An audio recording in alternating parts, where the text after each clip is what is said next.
رئیست کارهای داخلی ولایت مختار کوهستان بدخشان روز 29 январи سال 2023 از بازداشت اکبرشاه حاکموف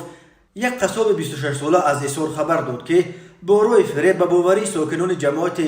ویر نویه شغنان در آمده از آنها در 4 ولایت قریب 2 تن گوشت را به نرخ همگی 33 سومانی برای هر کیلویش،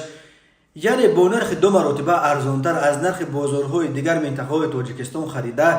در نهایت صاحبان چاروا را فریب داده است و حتی همین نرخ ارزان را هم به آنها پرداخت نکرده است. بنا به اطلاع میلیسیا، کارمندان مقامات میلیسیای بدخشان ضمن بررسی و آموزش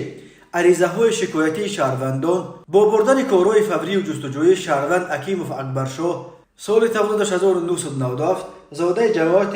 تربت شهر ایسار را دستگیر نمودند. اکبرشاه اکیموف خود را همچون تاجر مال و چاروا معرفی نموده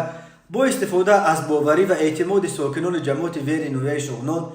در یک چند مورد دست به جنایت قلابی زده مال و چاروا و گوشت آنها را تصرف نموده پول آنها را نداده است. چنانچه بازداشت شده سانحه 15 دکتر سال 2022 به باوری شهروند دارانشایف اهل‌دین سال تولدش 1984 ساکن دهه شتم جماعت ویر نویه شغنان در آمده از وی 217 کیلو گوشت چاروا خریده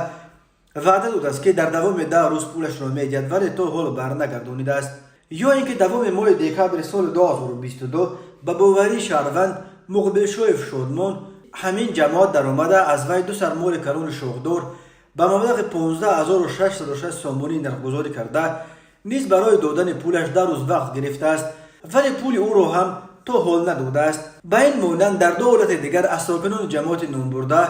1105 کیلو گوشت را 36000 سومانی نرخ‌گذاری کرده تا حال برنگردانیده است. میلیسیای بدخشان گفت وابسته به ولایت‌های بالا ذکر گردیده عین زمان نسبت به دستگیر شده حکیموف اکبرشاه با ماده 247 قسم 3 کادر جنایتی جمهوری تاجیکستان پرونده جنایتی آغاز کرده شده تفتیشات ادامه دارد.